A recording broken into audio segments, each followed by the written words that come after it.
नमस्ते फ्रेंड। परसों मैंने एक रील अपलोड करी थी जो कि रिगार्डिंग भोलेनाथ और भगवान विष्णु के बारे में थे कि दोनों एक दूसरे के आराध्य हैं, दोनों के मन में एक दूसरे के प्रति बहुत रिस्पेक्ट है, रिगार्ड है।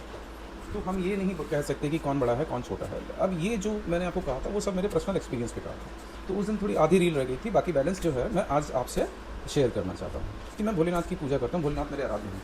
तो हम नंबर ऑफ़ टाइम्स कहते तो कोई भी लोग आते थे, वो अगर कहते थे श्री हरि के बारे में, तो मैं बैठ के सबसे पहले ये सिद्ध करने लग जाता था कि भगवान भोलेनाथ सबसे बड़े हैं, उनसे बड़ा कोई नहीं है, वो सबके भगवान हैं, वो श्रेष्ठ हैं।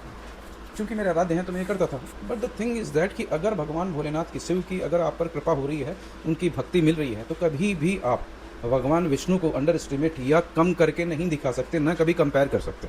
रीज़न क्या है कि शिव की भक्ति अगर मिल रही है तो सबसे पहले रिस्पेक्ट आपका भगवान विष्णु के लिए बढ़ेगा, ये एकदम तय है, इस बात से कोई भी नकार नहीं सकता। तो अब सबसे बड़ी बात यह है कि मैं अभी इन दिनों जब भी मैं भगवान भोलेनाथ के बारे में पढ़ता हूँ, कहीं भी भगवान विष्णु की चर्चा आती है, तो भगवान विष्णु इतनी अच्छी तरह समझते हैं भोलेनाथ को कि उनसे बेहतर कोई समझ ही नहीं सकता भगवान शिव को पूरे ब्रह्मांड में। और जितनी अच्छी तरह भगवान शिव भगवान विष्णु को समझते हैं, उतनी अच्छी तरह कोई समझ ही नहीं सकता।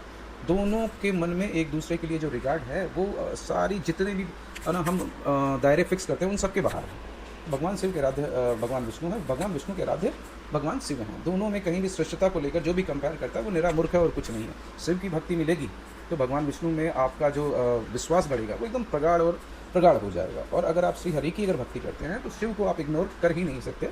रामायण में ये 2 लाइनें लिखी हुई है, शिव द्रोही मम दास कहावा, ते नर मोहि सपने हूँ नहीं भावा। भगवान विष्णु तो उनको एकदम कहीं भी वो जगह ही नहीं दे सकते, भगवान श्री हरि ने ये कहा है। ओम हरि हराय नमः। अगर आपको ये अच्छा लगा हो तो प्लीज़ मुझे कमेंट में बताइएगा।